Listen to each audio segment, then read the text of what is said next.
At Forrester, Zende has called a meeting with Ridge, who notes that he's pretty sure it's because of the lack of funds for hope for the future after everything being funneled into his dad's line. Zende insists he's very happy for his granddad, but Ridge says he doesn't look it. Zende is not thrilled about hope for the future being benched, but he understands the reasons.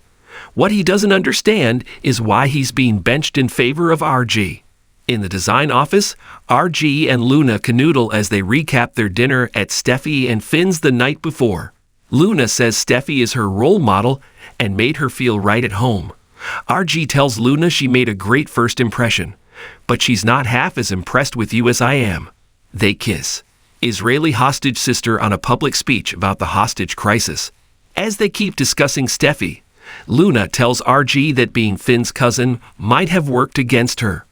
RG says his sister saw how important she is to him. RG wants to take her to lunch. Luna takes a rain check. I have plans to meet my mom today. RG thinks that's great and tells her to take her time.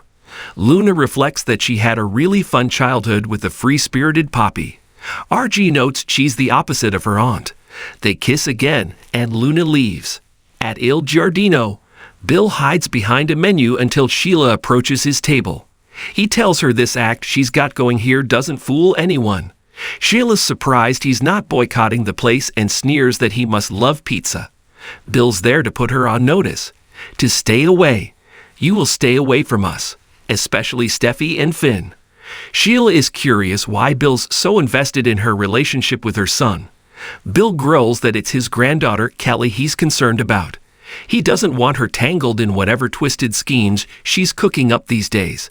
Sheila argues she's only cooking pizza these days and says she saved Kelly's life. Bill figures she probably lured her into the ocean with candy and figures she paid off the judge to get out. Sheila asks if she can get him anything. Just then, Bill looks past her, where Poppy has arrived, and frowns with a slight quirk of the lips as though he's trying to remember something. In the main office, Zende tells Ridge it feels as though he's being forgotten. He complains that he answers to the lead designer on Hope for the Future, Ridge's son.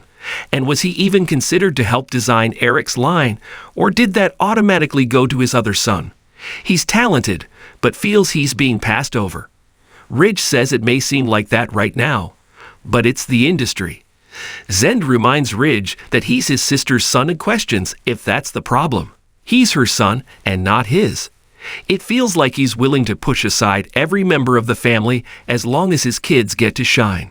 Ridge tells Zende no one doubts his talent. Zende goes on about RG working with Eric when he has no designing experience as Ridge thinks about his dad dying.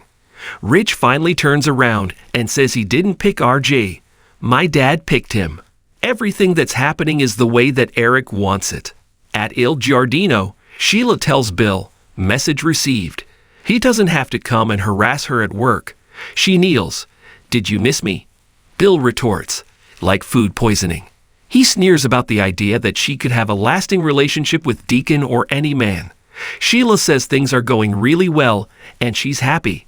That bothers you, doesn't it? She needles that things didn't work out with him and Katie. Out of the corner of his eye, Bill sees Luna arrive and greet Poppy. At their table, Poppy asks Luna how it's going. Luna has never been happier. Her mother asks if it's because she's in the fashion industry, or because of the handsome young man she's working with. At Forrester, RG wanders in as Zende rants to Ridge that he doesn't buy for a second that Eric would choose to work with RG over him. Are you sure you didn't just convince him that your wayward son needed some direction? Ridge repeats that it was his father's decision. RG steps in and says his father is right. Granddad reached out to me to help him design. Zende complains that this is offensive. He's a designer at the firm, but RG's not. He didn't even want anything to do with the industry.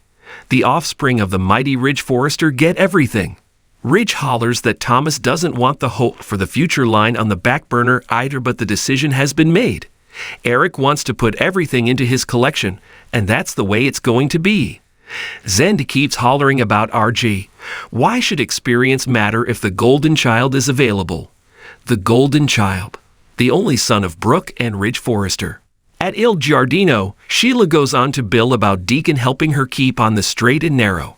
but he's distracted by Poppy. Sheila will let him enjoy the view because she has tables to tend to. Let me know if you need anything. Bill needs her to leave town, disappear, and stay the hell away from his family.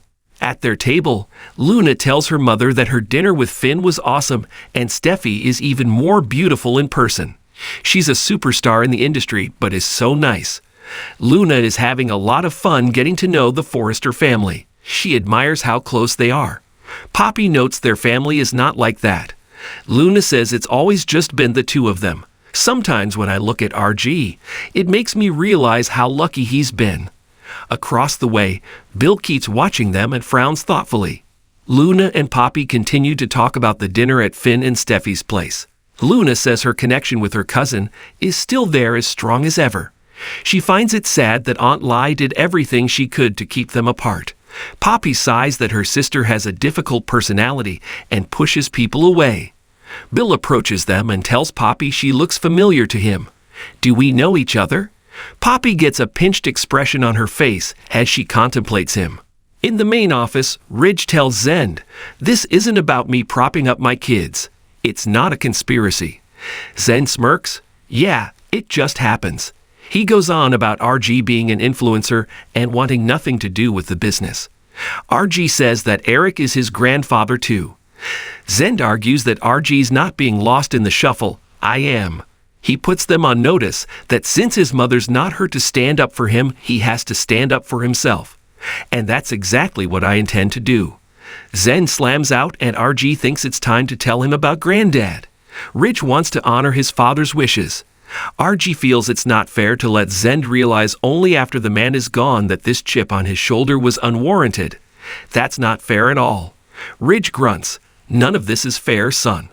RG says, "We shouldn't be losing him. He has a lot to teach us. I'm not ready for this." He tears up. I'm not ready for him to die. Ridge pulls his son into his arms.